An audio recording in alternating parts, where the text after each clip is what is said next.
Welcome to the vendor presentations of the 21st Annual Northwest Interlibrary Loan and Resource Sharing Conference. NWILL's land acknowledgement is read at our opening and closing sessions. To view NWILL's land acknowledgement statement, please visit our website, nwill.org, under the Land Acknowledgements tab.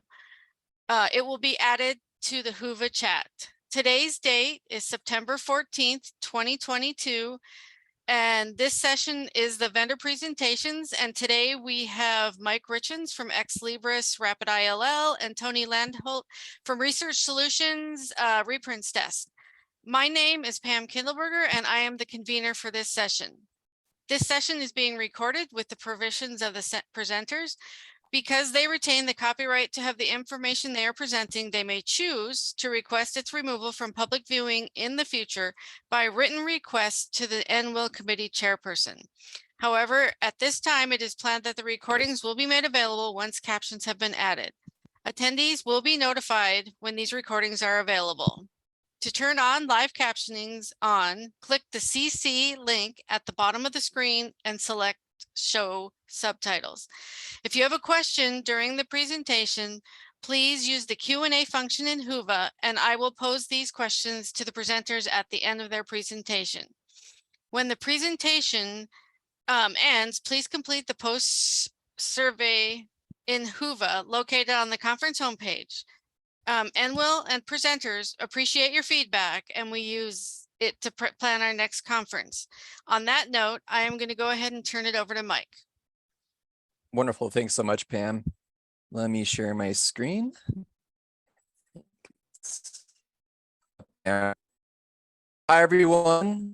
This is Mike Richens, Director of Product Management. I work for ExLibris, and I'm involved in two products, RapidILL and RapidILL. For this session, I'm going to focus just on RapidILL, but there will be a session presented by California State University this Friday on RapidILL, so definitely attend that session. Should be a lot of really good information. So I really love this conference. I've participated in Northwest ILL many times. It's always a wonderful conference, really great sessions. Today's sessions were fantastic. Control digital lending, wonderful, e-lending, great stuff. So I'm really happy to be here and to talk with all of you. It's a really exciting time for resource sharing. So I'm going to first just give a really quick intro to RapidILL, because I know there's kind of a mix of attendees who use Rapid and those that don't. So RapidILL is a very fast, cost-effective interlibrary loan system tailored for article and book chapter requests.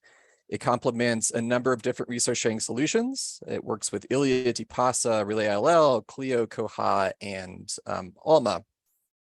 So the really nice thing about the way that Rapid works is that it integrates into what you currently already do with resource sharing in your system. So you don't have to really learn any new workflows.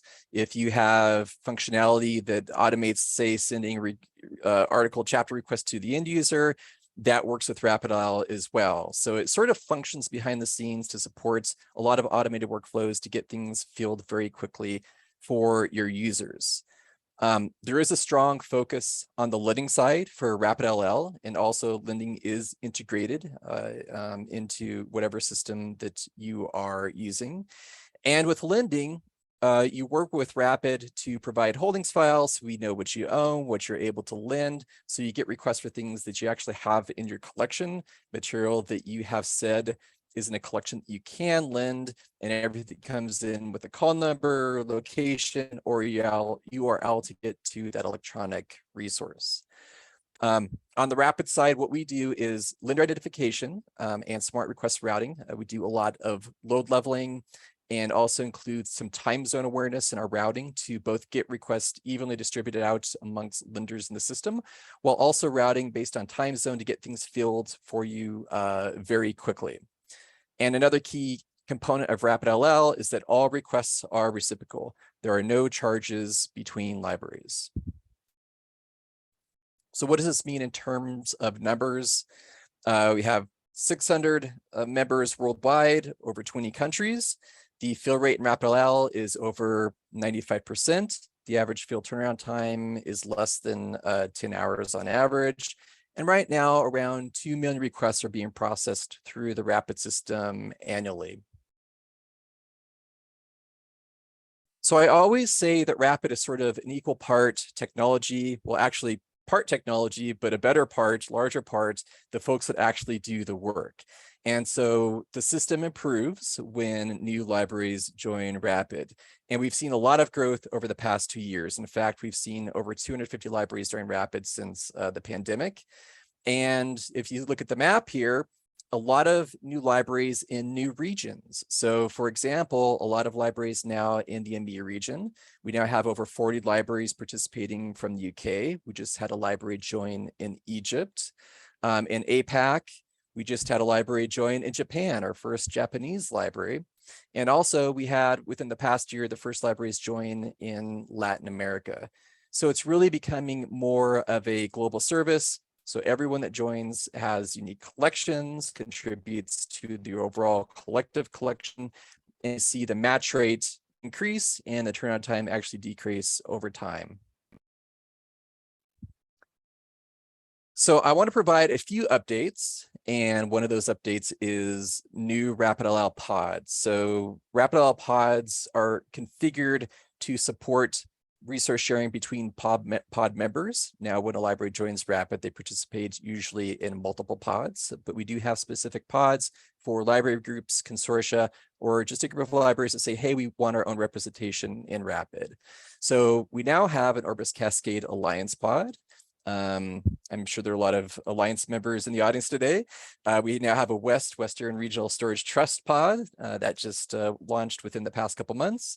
And most recently, within the past couple weeks, we now have an OCL pod. And I know there are a lot of libraries from the Alliance and from West. I don't think there's anyone attending today from OCL, but we won't hold that against them. If you are interested in seeing the Rapid membership, that's public information. Go to rapid.exlibrisgroup.com and you can see a list of pods and the relevant members. Okay, I'm going to go through a couple enhancements.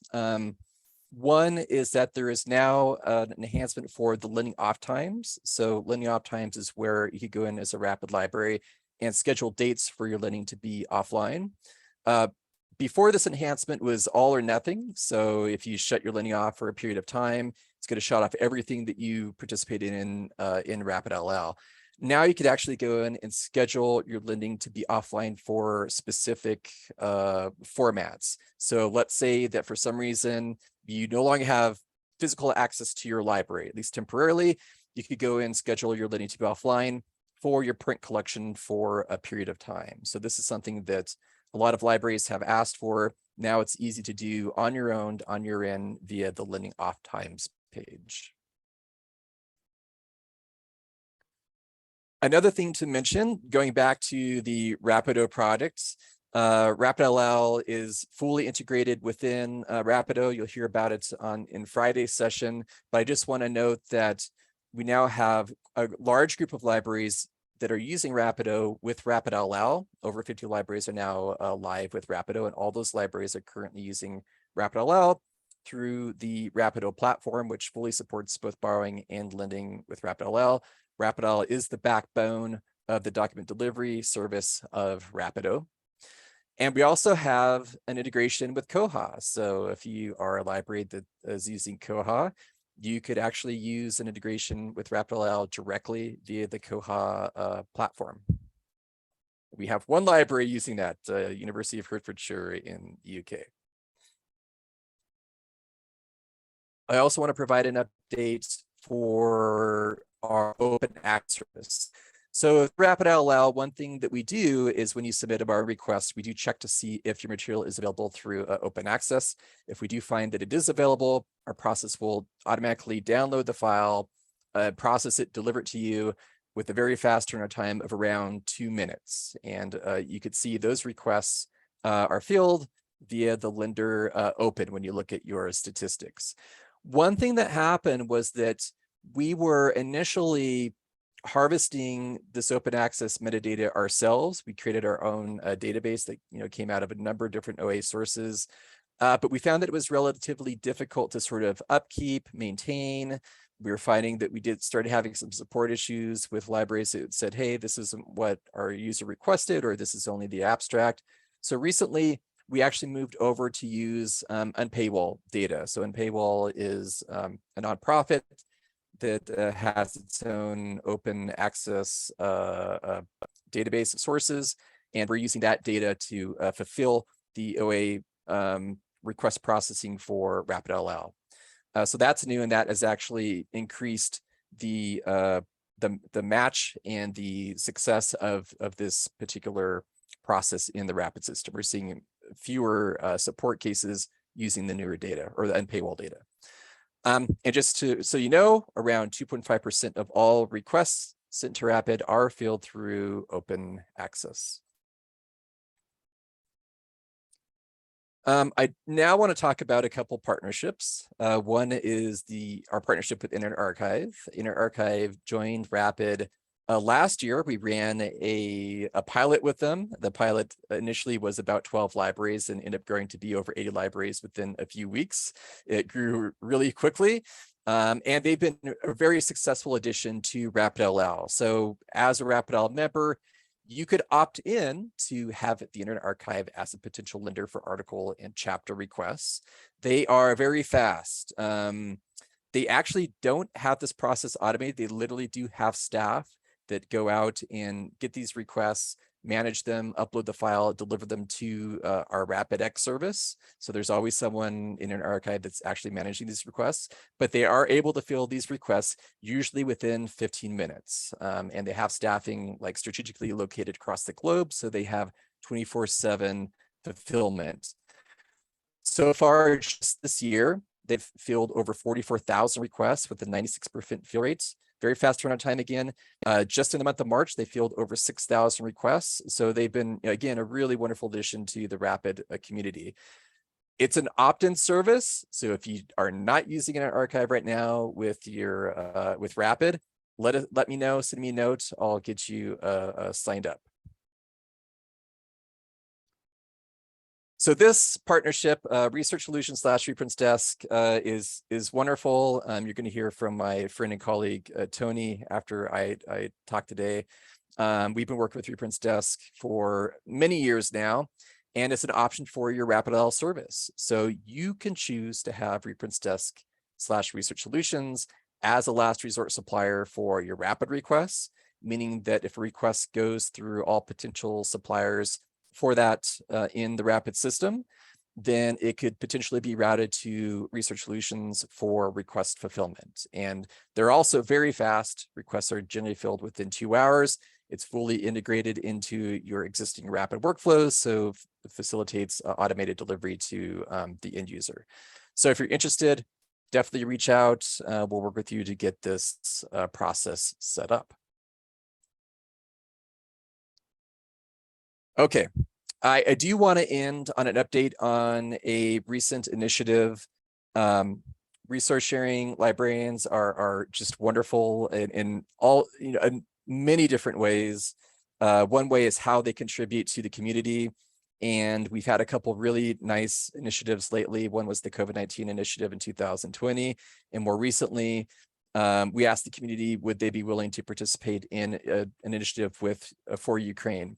And the idea here is that we're opening up RapidILL to Ukrainian academic libraries, so they could have access to the vast collections of RapidILL for articles and chapters.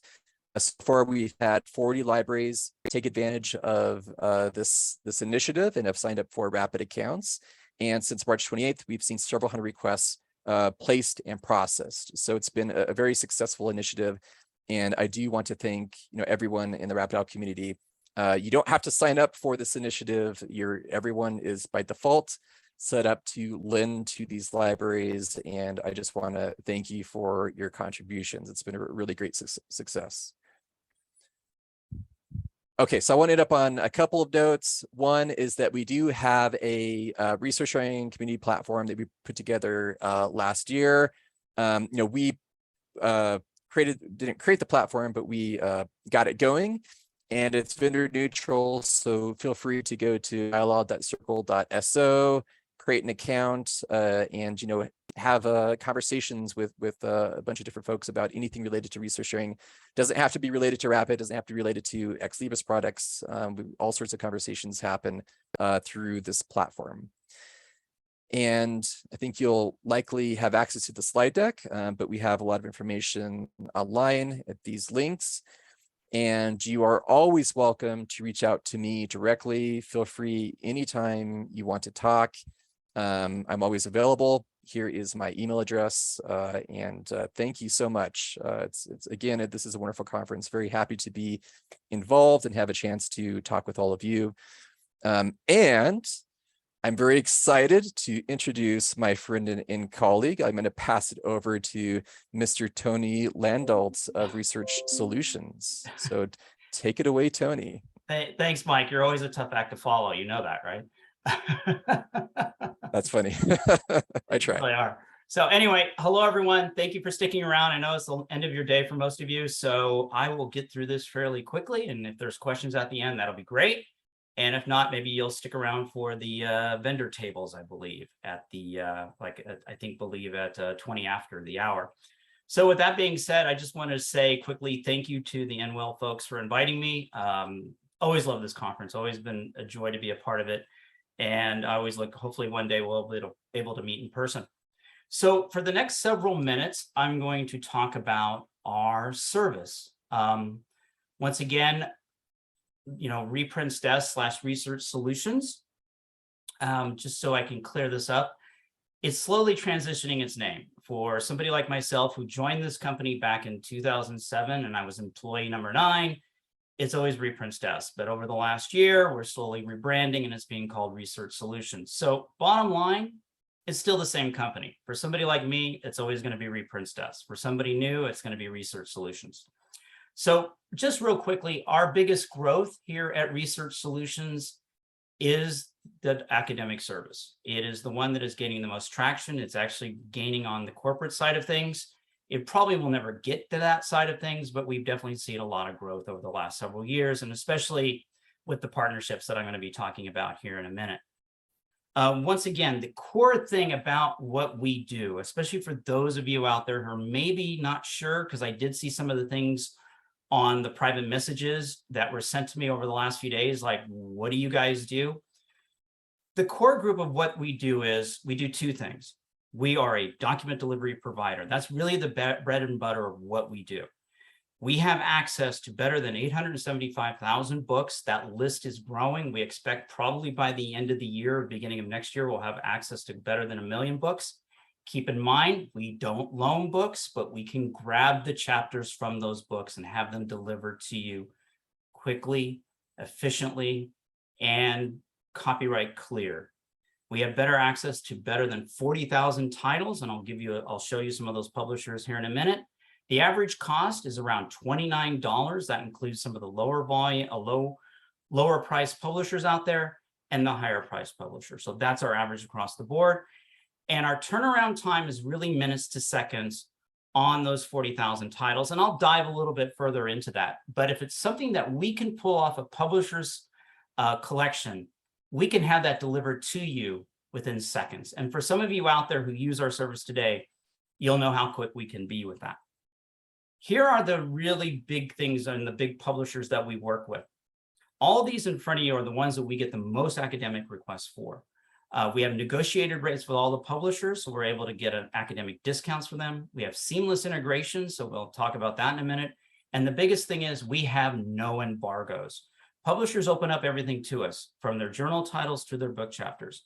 The list is growing now, and I will say this for anybody out there who does not have an account with us and you're curious to see what the pricing might be or what we have immediate access to, by all means, at the end of the meeting, at the end of my presentation, I'll put my email address up.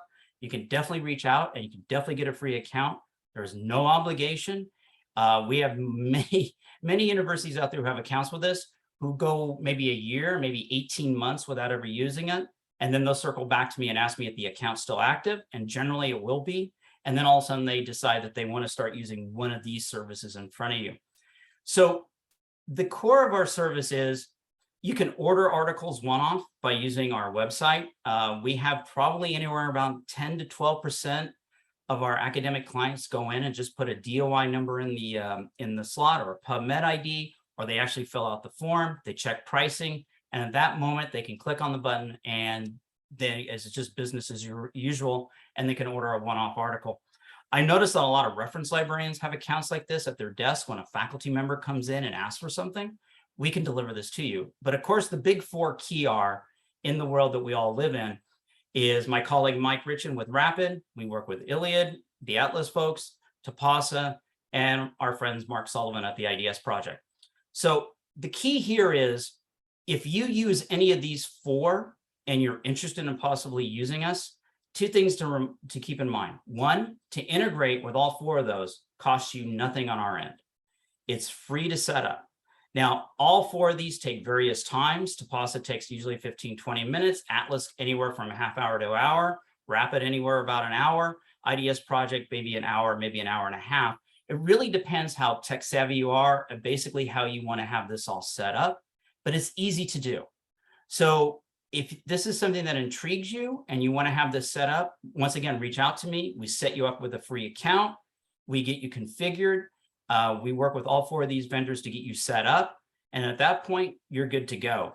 And one of the amazing things about working with all four of these is, as all of you know, when it works so well that I'll never hear from you again.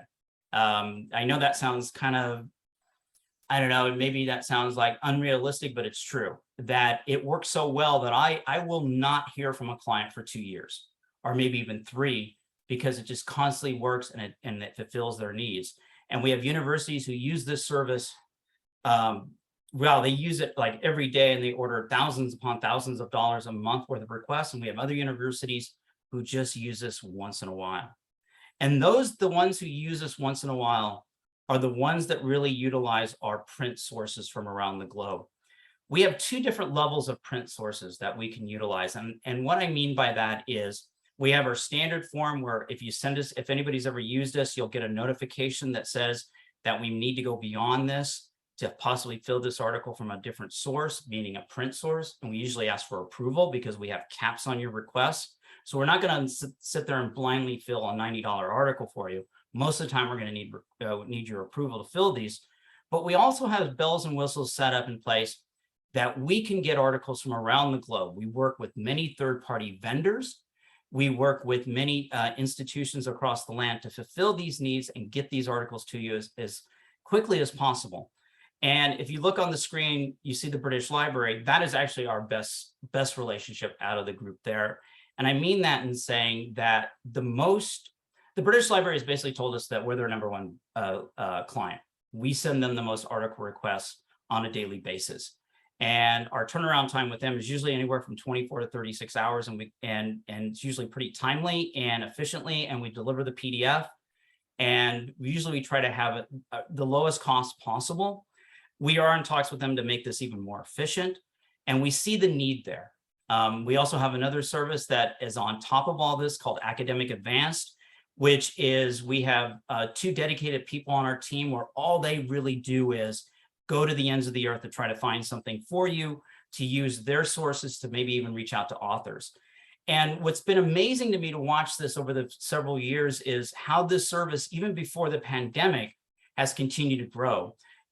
We have sources that use us instantaneously to try to get us for print source, or we're their last hope. So once again, wherever you need us to be, we can fit that need. I also want to say one other thing too as well. I forgot to mention something on the last screen about Rapid.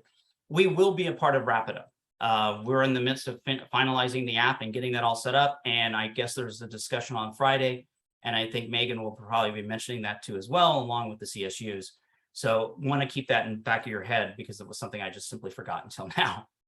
So at this point, we've talked about the stuff that our bread and butter, the document delivery service, the service that we're known for, the service that provides the fastest, extremely fast turnaround time, tries to do the best service possible, have the best customer support as possible, and really try to answer all your needs. But what we're also transitioning to and also introducing to the university world and to the community is our brand new service called the Article Galaxy Scholar, called AGS. This service came about And once again, it's always something that comes to us from people like yourselves who come to us and say things like, you know, we no longer subscribe to this content. ILL is great, but is there a faster way for us to get this content? And this is how AGS was started. It was a collection development librarian, 2 ILL folks, and a library director at various times over the last 2015, 16, 17, who initially came to us at varying degrees of ideas and said, this is something that we'd really like to see if you could develop it.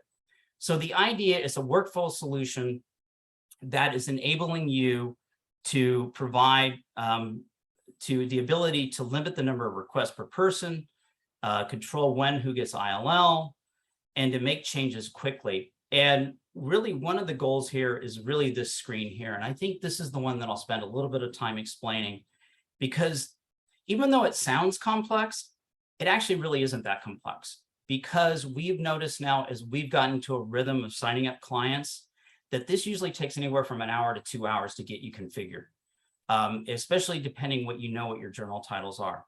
So just play along with me here for a minute and let me explain how this really works. And once again, if you need a full demo of this, I've got the demo down to about 15 minutes and I could show you all the ins and outs.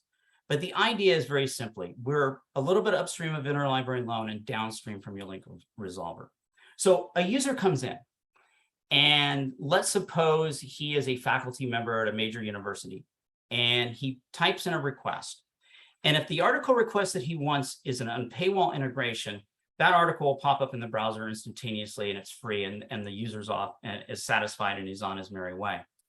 If it's not open access, but it's the title that you've decided that a title or a publisher that you've decided that Research Solutions will get immediate access to, you point the link resolver at our content, we immediately fill that article for that key faculty or staff or graduate student, or maybe the entire university. It's for you to decide who gets access to this tool. That article will be served up and delivered to them usually within 30 seconds. Now, if he's not a key person in your rotation, maybe he's a simple undergrad, or maybe it's me and maybe I'm the faculty member at your university, what will happen at that point is the article request gets bypassed all these buttons and immediately goes to interlibrary loan, populates the form, and then at that point, the interlibrary loan department does its triage to decide what to do with the article. So it's business as usual. So that's really the key thing about what this platform does. And we've been amazed now as universities begin to sign up and they begin to really utilize this tool, all the use cases that it has.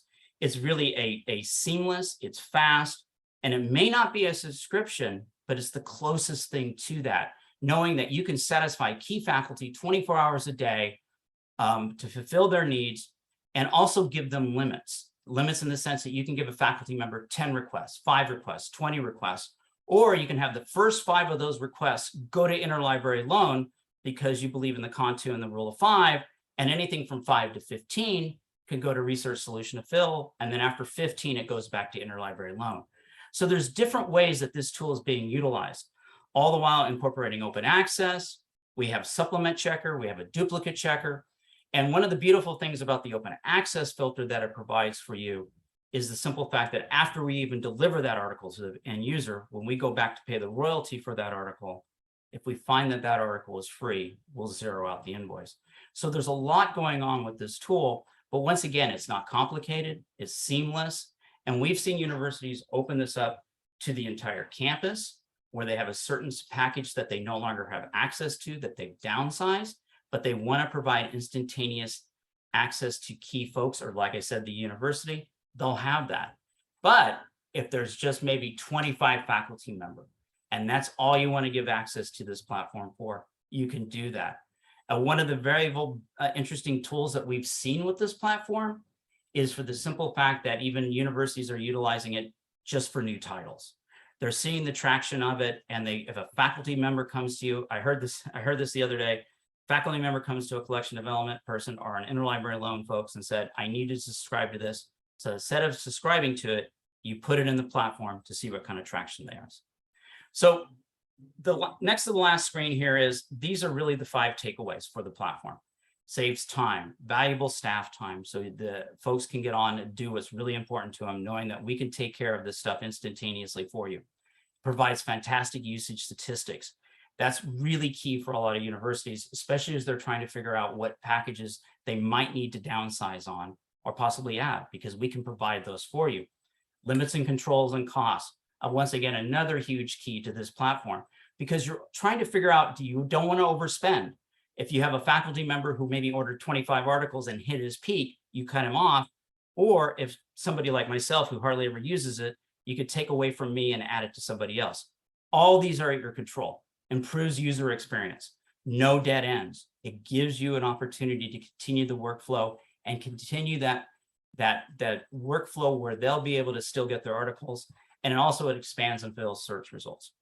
So finally, these are really the two differences between the academic collection, which is a free account that you can sign up for, or Article Galaxy Scholar. There's an annual license fee, but we actually are introducing a brand new option, 3-option package there, where there really won't be an annual license to some of these, especially for the smaller schools who don't have a lot of moving parts and they really want to just open it up to a small core group of folks. We'll have that rolling out very shortly. But really the idea is, in my opinion, is the academic collection is there for you if you really need to utilize it. Or if not, we have Article Galaxy Scholar, or you can use both. So with that being said, I'd just like to say thank you. I appreciate your time, and I appreciate your time being on the webinar. And Mike, always good to see you, my friend. And with that, I'm done. Do I stop sharing? If you would like. I would just like to thank Mike and Tony for the great presentations and the always good information. Every time I see you guys, I learn something new about how I would like to improve our ILL here at Boise State. I would like to ask you to remember to go ahead and fill out that post-session survey. And also as a reminder, the roundtables will be open a few minutes after the end of the session. So if you go in and you can't get in, just give it a few minutes and definitely come in and talk to Tony and Mike. They are great to talk to and they have lots of great information. I have a couple questions. The first two are for you, Mike. Is there a way to give feedback on the open lender deliveries? We had been one of the libraries that just had issues when it was a DOAJ article. Yeah, thanks so much for the question. So absolutely, so we are pulling from the unpaywall data in terms of identifying potential sources to fulfill the requests. We do have some logic in place, however, to evaluate that file before we deliver it. So if it's the case where it's something problematic, or there's all sorts of reasons why maybe that file shouldn't be delivered, even though it's OA and it's out there. So definitely send feedback. Usually the best way is through the support channel, the ProQuest ExLibris support portal, which leads to maybe another question. I have encountered quite a few folks that have had issues accessing that and creating a support case. It's online. You could get there, create an account. But I will say that if you do run into issues, have questions, don't hesitate to reach out to me directly. I'll create the case for you and get the ball rolling there and help you with that account. But yes, we want to hear if you are seeing issues with open access, because there are things that we could do on our end to improve the service, improve the logic, to make sure that we're delivering good content. All right, thank you. Here's the next question is, how do you avoid OA items in unpaywall that are preprints? Yeah, so that's another great question as well. It's kind of difficult to sort of get get to the point where maybe we're just like focusing on very specific levels of OA sources. I'm not sure how often it happens where the preprints comes through, but it's something that we've discussed as maybe being another development where we're identifying those that are preprints and not delivering those. So again, if you would like to maybe share an example of that when it does come up, feel free to reach out to me directly or through the support channel, and we'll review. I will say, just in case folks aren't aware around the open access process, if you do run into issues with it and you feel like you want to get the request field from another library in the Rapid system outside of the open access service, either request a resend or use the move on feature through the Rapid web page, the status check page. Either one of those will actually bypass the OA open access check and push the request on to a real library for fulfillment. Thank you. This one I believe is for Tony, and it's how about integration with WorldShare ILL? Any plans to become a WorldShare supplier? Yes, that's on our roadmap, and we're discussing that with OCLC currently, and I'll keep you posted on that. Okay, thank you. That was all the questions that we had. I don't see anything else coming in, so we can maybe take an early break, and Tony and Mike can go get into their roundtables, and we'll see everybody later. So thank you. Thank you, everyone. Thanks, everybody.